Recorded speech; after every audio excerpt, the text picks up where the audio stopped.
حکم دیا میرے بھائی عباس ذرا انہیں بتا دو کہ ہم یہاں سے جا رہے ہیں تو کیوں جا رہے ہیں، تاکہ ان کے اندر یہ بات نہ پیدا ہو جائے کہ حسین مثلا لوگوں کے ڈر سے جا رہے ہیں، خنجروں سے ڈر کے جا رہے ہیں، تلواروں سے ڈر کے جا رہے ہیں، جلامی سے ڈر کے جا رہے ہیں، دشمنوں سے ڈر کے جا رہے ہیں، یہ ان کے اندر بھرو گمان نہ رہ جائے۔ اب اس صورت میں مولانا عباس کو حکم دیا کہ یہ بات انہیں بتائی جائے، انہیں سمجھائی جائے، انہیں یاد دلائی جائے کہ حسین تمہارے خنجروں کے ڈر سے، تمہارے آنے کی وجہ سے، تم دشمنوں سے ڈرنے کی وجہ سے نہیں جا رہے ہیں۔ اللہ کے اب جب اس بات نے مولانا کو دیا اور مولانا عباس کو خانہ کعبہ کی چھت پر بھیجا، کہا یہاں سے آپ ان کو خطاب کیجیے، یہاں سے آپ دعا دیجیے، یہاں سے آپ انہیں بتائیے۔ اب مولانا عباس ہے آئے کہاں؟ خانہ کعبہ کی چھت پر، جملے کو تھوڑا سا بیان خطابت کے انداز میں کہہ دو، خانہ کعبہ کی چھت پر نہیں، اپنے بابا کی جاگیر پر آئے، اپنے بابا کی جاگیر پر آئے، اس جگہ آئے کہ جہاں بابا نے آ کر آگے بولی تھی اور آ کر بتایا کہ واقعاً اس کعبے کا اگر کوئی ذمہ دار ہے، حقدار ہے تو وہ عباس ابن علی ہے، اور آ کر بتایا، کعبے کی طرف چھت پہ کھڑے ہوئے اور اس کے بعد طویل ترین خطبہ دیا ہے مولانا عباس نے، جس میں اللہ کی توحید کو بھی پہچانایا ہے اور اپنے بابا کا بھی ذکر کیا ہے اور اپنے بھائی حسین کا بھی ذکر کیا ہے، اور اس وقت کے مسلمانوں کی اوقات بھی بتائی کہ تمہاری حیثیت کیا ہے، تمہاری اوقات کیا ہے اور تم کیا ہو جا رہے ہیں۔ امام مولانا عباس آئے اور مولانا حسین نیچے ہے،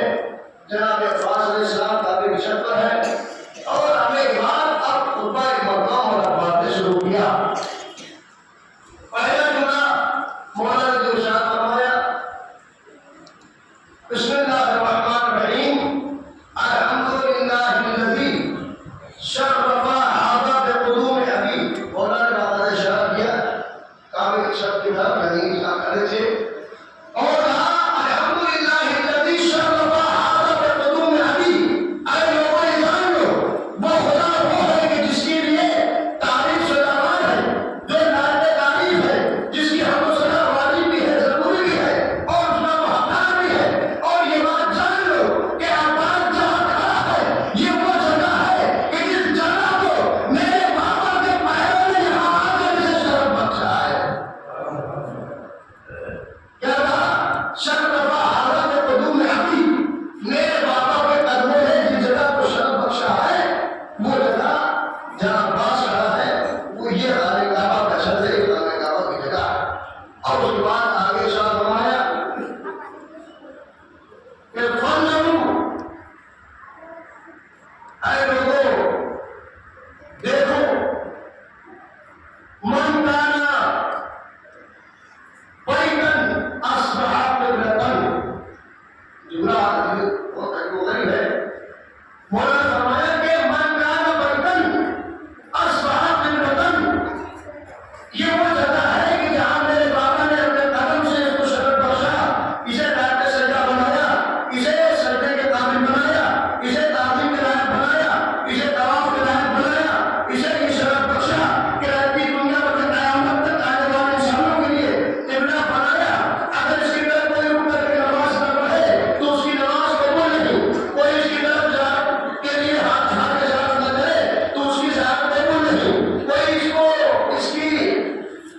اس جگہ کو قبول کر کے اللہ کے ہونے کا قبلہ نہ مانے تو اس کی نماز نہیں کرے گا۔ اور اس کے بعد کہا کہ یہ وہ جگہ ہے کہ جہاں کو میرے بابا کے قدموں نے شرف بخشا۔ ابھی تک من کان بیتاً، کل تک یہ وہ جگہ تھی کہ جسے بیت کہا جاتا تھا، جسے گھر کہا جاتا تھا، جسے گھر کہا جاتا تھا، جسے گھر کہا جاتا تھا، لیکن آج یہ جگہ وہ ہے کہ جب سے میرا بابا یہاں آیا ہے اسے قبلہ بنا کر گیا ہے۔ اعلان کرتا ہے کہ خدا کے جملے ہیں، جہاں تک آپ محسوس کر سکتے کر لیجیے کہ مولا نے میرے خانہ کعبہ کی بھی تعریف کی، اللہ کی تعریف کی، اپنے بابا کی تعریف کی اور خانہ کعبہ کی تعریف کی، اور بتا دیا کہ خانہ کعبہ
نہیں ہے، بلکہ ہمارے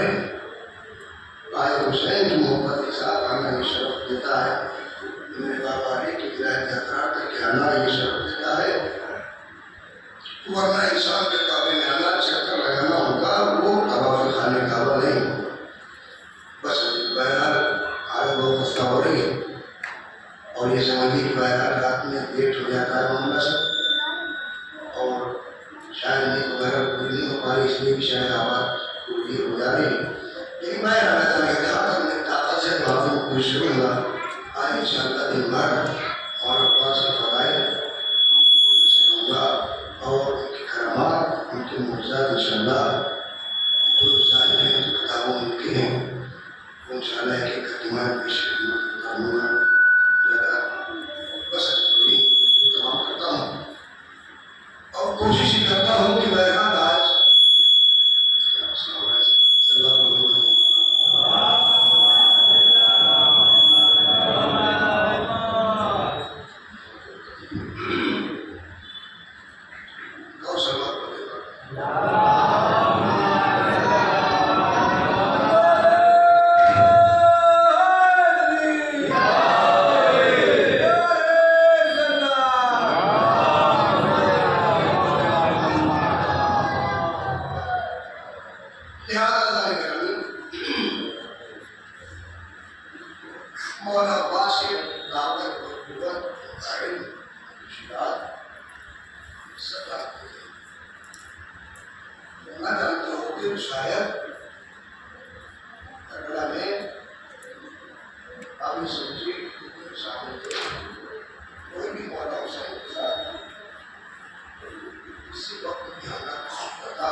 قافلہ تھا تو غالباً ایران سے جا رہا تھا، جاتے مولا شریف میں، اور جاتے ہوئے بہرحال قافلہ کربلا عراق کے راستے میں پہنچا، ظاہر بات ہے سب کا پڑھنے کا زمانہ تھا، اور اس وقت حالات یہ تھے کوئی قافلہ بغیر اس کے کہ وہ چیکنگ وغیرہ کا معاملہ تھا وہ سخت تھا۔ ایسے میں آپ سوچیے قافلہ جو تھا اس میں خاتون تھی، اور وہ خاتون جو ہے باقاعدہ اپنے بچے کو لے کر امام حسین زیارت کی جا رہی تھی۔ جب باڑہ پر پہنچے اور وہاں چیکنگ وغیرہ ہوئی تو ہوا یہ کہ اس کا بچہ دنیا سے ہو گیا، اور سب نے سمجھا کہ بچہ سو رہا ہے، لہٰذا اس کو کلاس میں اتارا، اور اسے چھوڑ کر سب لوگ نیچے آئے اور سب نے کچھ نکائی۔ اس کے بعد وہ نکال دیا رات کے اندر، اور اس کے بعد لوگ نیا پہنچ گئے۔ نیا پہنچے جب تو ظاہر بات ہے سب نے جو ہے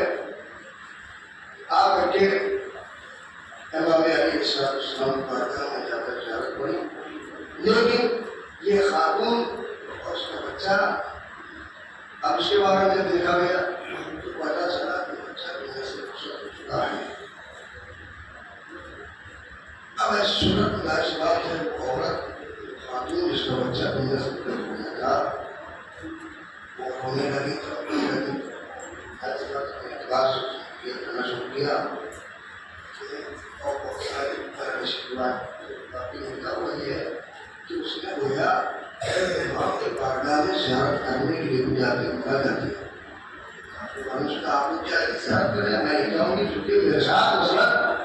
ایسی بات ہو گئی ہے کہ میرا بیٹا ہی گویا امام نے لے لیا، گویا مولا نے میرے بیٹے کو لے لیا، میں تو یہاں زیارت کرنے آئی تھی بچے کو لے کر، اور یہ تو میرے ساتھ بہت بڑا حادثہ ہے، اور میں گویا وہ ایک طرح سے اس نے اپنے دل کو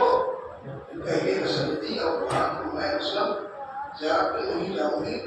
میں گویا ناراض ہو گیا اس سے مولا سے جن زیارت کی بار مولا حسین مولا پاس سارا قابلہ زیارت کرنے گیا 4-5 مہینے کا، اور اس کے بچے گھر والے مجھے پتا لگا کہ اس کے بچے کا انتقال ہو چکا ہے، اللہ علیہ السلام اس کے بچے کو دفن کر دیا گیا۔ دفن کرنے کے بعد سارا قافلہ مولا علی کی بارگاہ میں سر پکڑ کر کے 4-5 مہینے کے اس کے بعد چلا گیا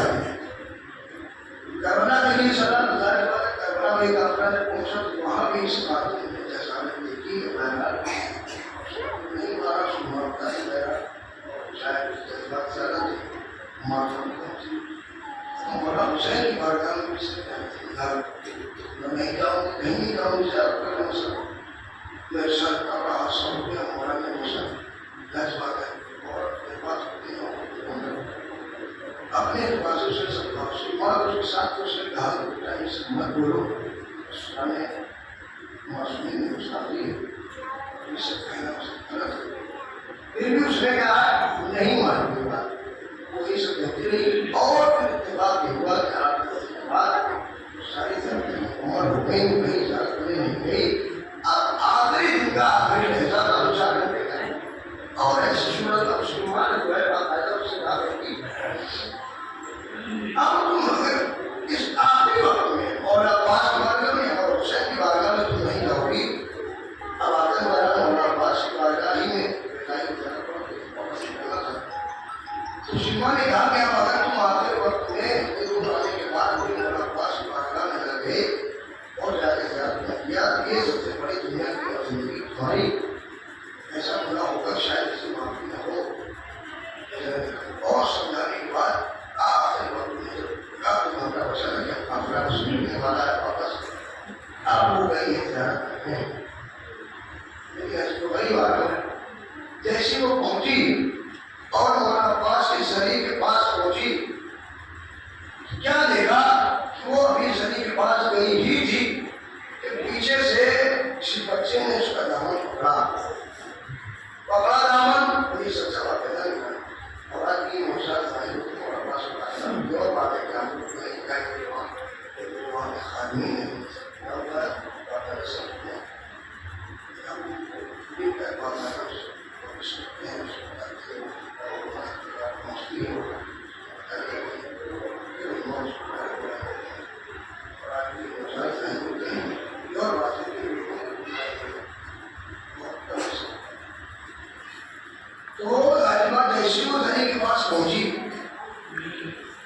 بچے نے پیچھے اس کا دامن پکڑا اور اماں اماں کہتا وہ اس کو گانے لگا، اب اس کو ایسا لگا کہ شاید میں اس وقت ہے نا وہ میں ہوں، شاید کوئی سین بھی پکار رہا ہے جانے، لیکن بہت دیر جب ہوئی اور سبھی سے واپس نہیں پلٹی دیکھا کہ واقعی اس کا بچہ ہے جو اسے اماں ہے، اور اس کے بعد اس نے بچے سے باقاعدہ پوچھا کہ بیٹا تم یہاں کیسے پہنچے؟ تو بچے نے جواب دیا کہ میں راستے میں کھو گیا تھا تو مجھے کسی گھوڑ سوار نے مجھے کسی گھوڑے پر سوار نورانی شخصیت نے میرے ہاتھوں کو پکڑا اور مجھے اپنے گھوڑے پر سوار کیا اور لا کر مجھے اس کپڑا میں یہاں تک پہنچا دیا اور کہا میرے علاج جاؤ تمہاری ماں تمہارا انتظار کر علاج جاؤ تمہاری ماں تمہارا انتظار کر رہی ہے، آپ اپنی ماں سے جب ملاقات کرنا کہہ دینا کہ تھوڑی تھوڑی باتیں جب ہو جائے ہمارے متعلق کہ ہماری بارگاہ میں آتے ہوئے تو کبھی ہمیں وہ ہماری شان کے مطابق ہماری شان میں وہ اس بات کی جسارت نہ کیا کرے کہ مثلا ہمارے اندر طاقت نہیں ہے کہ ہم کوئی چیز دے سکیں۔ یہ جملہ بچے سے باقاعدہ ہمارا عباس نے کہا اور کہہ کر اس کو اس کے ماں کے حوالے کر دیا۔ بچے سے ماں نے پوچھا کہ بیٹا تم یہاں کیسے پہنچے؟ تو بچے نے باقاعدہ بتایا کہ وہ جو نورانی ذات جو شخصیت تھی انہوں نے مجھے راستے دکھایا اور مجھے کیا ہے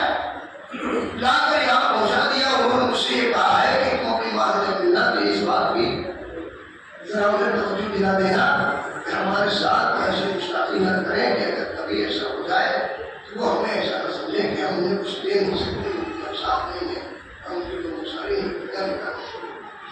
اب اس کے بعد بچے نے بیان کیا، لیکن وہ آنے والی ذات جو تھی ان کے ساتھ ایک اور نورانی ذات تھی۔ انہوں نے مجھے اٹھا کر گھوڑے پر بٹھایا، اور جب میں نے ان سے کہا کہ آپ نے مجھے کیوں نہیں اٹھایا، تو انہوں نے جملہ کہا کہ میرے لال، جس سے اٹھایا جاتا ہے وہ ہاتھ میرے پاس نہیں ہے کہ جس سے میں اٹھا کر تمہیں اپنے گھوڑے پر بٹھاتا۔ یہ میرا بھتیجا اکبر ہے جو تمہیں اٹھا کر میرے ساتھ بیٹھائے گا۔ قافلے والوں نے ایک مرتبہ اس بچے کو جب اٹھایا یا ساتھ نما کے دیکھا، واپس آئے، جب آ کر والد السلام نے دیکھا، جا کر جہاں تک کیا تو اس جگہ پہنچے، جا کر دیکھا قبر پہ، قبر جہاں بنی تھی وہ قبر خالی تھی، والد بچوں نے کہا بچہ نہیں تھا۔ گویا مولانا عباس نے اور اہل بیت اطہار گرامی یہ ہم سب کے لیے بھی، اپنے والوں کے لیے بھی پیغام دے دیا کہ آج بھی ہم آپ کو وہ چیز میں سیکھ دے سکتے ہیں اور آپ کا یقین ہونا چاہیے۔ بس یہ بات اتنا ایسی ہے، اور اسے باقاعدہ نجف کے سرزمین پر یعنی کہ والد السلام نے باقاعدہ لکھا ہوا کہ مولانا عباس نے کسی شاعر کے لیے ان کے بچے کے انتقال کے بعد اس بچے کو واپس کیا۔ اب آپ اندازہ لگائیں کہ مولانا عباس کے ساتھ کیا جنہیں اللہ نے وہ کمال کیا ہے، معجزے دیے ہیں، خصوصیات دیے ہیں جو ہے کہ دنیا تک بلا نہیں سکتا۔ تو ہمارے اندر جانے گرامی یقین ہونا چاہیے اور واقعی خلوص ہونا چاہیے کہ ہم مولا عباس کے لیے جو کچھ بھی کرتے ہیں سب کچھ مولا دیکھ رہے ہوتے ہیں، اور جتنا زیادہ جو انسان جس مولا کے لیے بھی ہے، معصوم کے لیے بھی خلوص نیت سے کچھ کرتا ہے تو مولا اس آج بہرحال سے دیتے ہیں۔ بس عزیزوں، آج اسی اول فرید عباس کا ذکر کرنا ہے، اور کیوں نہ ہوتا یہ وہ کربلا کا بادشاہ ہے، شہنشاہ ہے کہ جسے عباس کہا جاتا ہے، اور جس کے نام میں بھی بلندی ہے، کردار میں بھی بلندی ہے،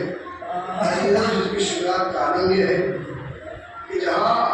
30,000 سے لے کر 9 لاکھ کی فوج ہے اور ہر ایک مظلوم کربلا کے ساتھ عباس کو رہتے ہوئے دیکھ کر خوفزدہ ہے، ایسے ابو فرید عباس جنہیں امام حسین نے اپنے لشکر علمدار کہا، اور اس علمدار نے ایک مرتبہ جب آ کر مولا حسین کی بارگاہ میں اسلاموں کو کہہ کر کے کہا میرے آقا اور مولا مجھے بھی مرنے کی اجازت دیجیے، مجھے بھی جنگ کرنے کی اجازت دیجیے، تو ایک مرتبہ میرے آقا اور مولا نے کہا میرے بھائی عباس تم میرے لشکر کے نمبردار ہو، لشکر کے سردار ہو،